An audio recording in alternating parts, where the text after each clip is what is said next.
Kansas City has a storied past when it comes to sports, and right now we're seeing the next chapter being written in real time. We'll get to today's game in a minute, but let's start with a major decision that affects the Chiefs, the Royals, and your money. 7 yes and 2 no. Motion passed.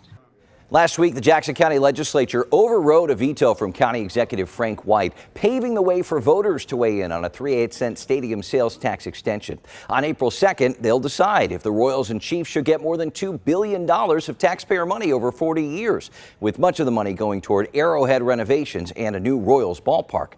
The battle over this went on for weeks, with leaders finally pushing this through once the team signed a non-binding letter of intent, committing to staying in Jackson County for decades. It's important to note, right now, there are no lease agreements in place. It is a major sticking point for the county executive.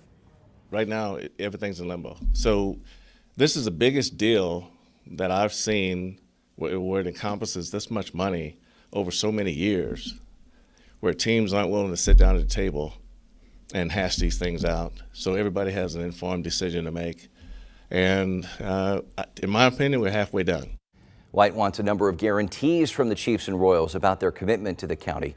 Teams have already pledged to pick up the cost of insurance and give back some $3.5 million a year generated by a county parks tax levy. So how do you get from halfway done to all the way done? The most glaring issue involves the Royals, right? The team is now 4 months past their own deadline when it comes to announcing the site of their new stadium. Leaders tell us the Royals are now pledging to publicly make their pick by the end of February. There are 2 proposed sites in Jackson County, one in the East Village and one in the Crossroads around the old Casey Star complex. A number of business owners there are concerned about what this project could mean. We would lose everything that would make the Crossroads amazing, and then it would just kind of become a big box store, and really don't want to see that happen. Of course, much of this hinges on what voters decide on April 2nd. And as both teams negotiate terms with the county, you can bet they'll be making their pitch to taxpayers before Election Day. So let's discuss what happens next with Jackson County Legislator Manny Abarca here to get to the heart of the matter. Thanks for being here. Thanks for having me. Yeah, no problem. I should say at the start here, we did reach out to the county executive who declined our invitation to come on the broadcast. The Royals also haven't gotten back to us directly. You have supported putting this issue on the ballot. Why? I think it's incredibly important to make sure that voters have a say in this matter.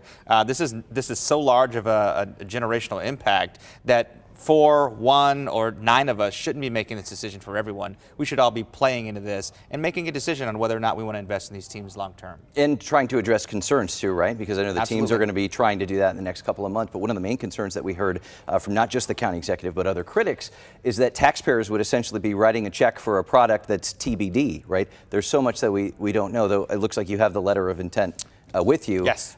Can you share anything from that? Yeah, I mean, I think knowing kind of how this process got to a letter of intent, understanding that the attorneys really were developing this as a form of commitment to get us past where we were before.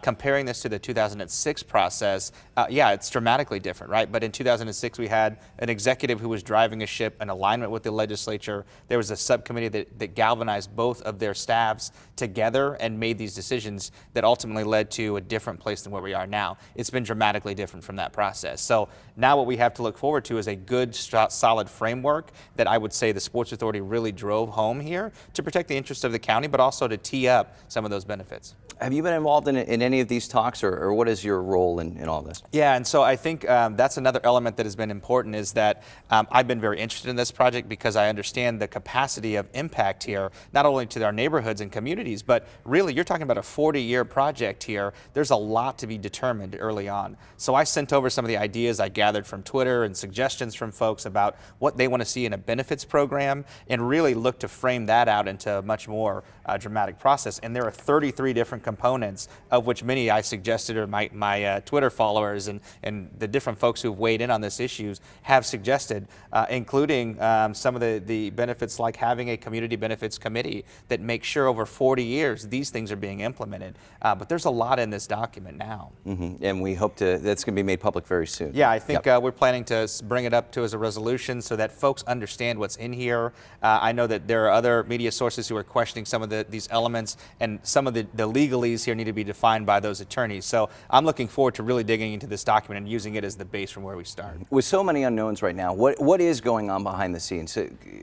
Tell us. I mean, we're taxpayers, we're voters. What's going on? Yeah, and so I think several of us are involved in conversations trying to push the teams to make some more of these decisions, right? I've had conversations with the Royals last week, this week, and it usually is every other day or so that we're saying, all right, where are we going? What's the plan? What's the stadium updates? I reached out to leadership of the Royals and said, hey, have you talked to the Crossroads? And I think David Johnson from the Crossroads Association heard back from the teams, right? And so we do have an ability to impact these things. It's our role to step in here and weigh in for our constituents. So there's a lot more to come. All right, and we'll be watching closely. County Legislator Manny Barca, thank you so much. Thanks for having me. KMBC 9 News is covering the stadium developments every step of the way, and we will be reporting on what each part of this process means for you, your money, and the Metro.